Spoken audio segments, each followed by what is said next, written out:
My parents named me Philip. My friends call me Phil. My wife calls me sweetheart, or when she wants a jar loosened, hey handsome, come on in here.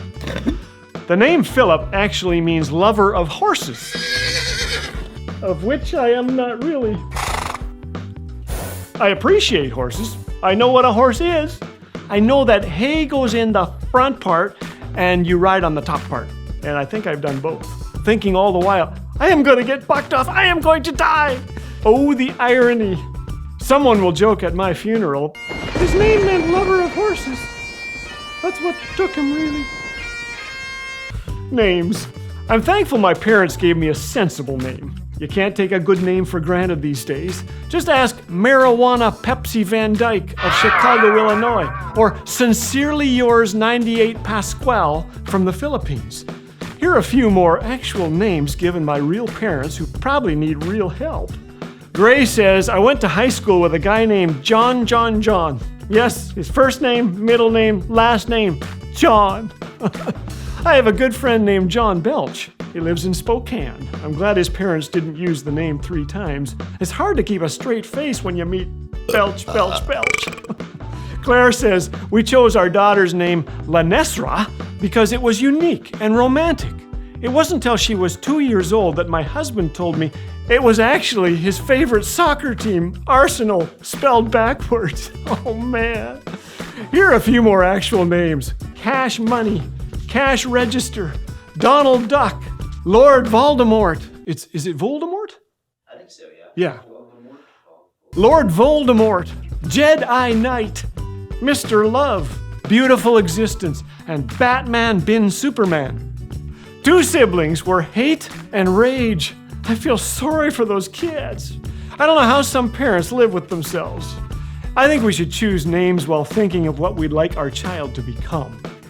A group of researchers found that names have the potential to influence our behavior, our physical appearance, our career path, and life choices. So, if you're thinking of naming your next child Slimeball the Fifth, think again. According to researchers, people who dislike their names have less confidence than those who like their names. Still more researchers found that a good name is important even when naming your veggies. Seems children will eat almost anything if you give it the right name.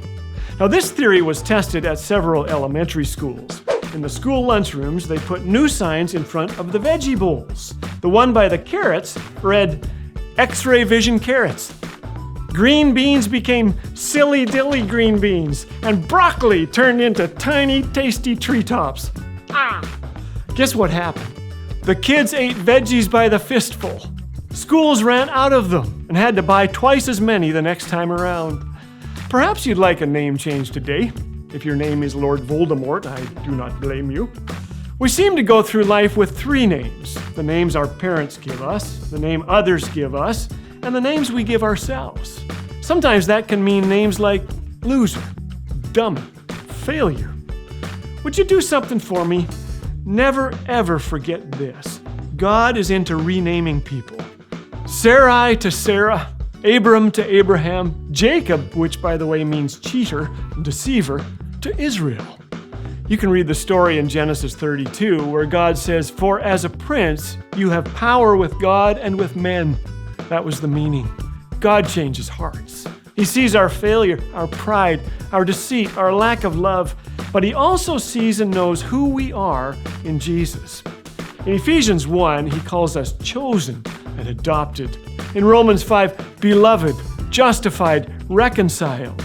Elsewhere, we are called holy, righteous, and redeemed, faithful, forgiven. Our name is even written on the palm of God's hand.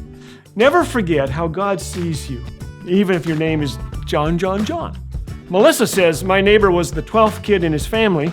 His parents must have run out of names because they called him Twelver. Come on, say it ain't so. Well, may the names God has given us define who we are. Maybe you're wondering how long I've been in this white room. They won't let me out till you push that subscribe button. Please, please.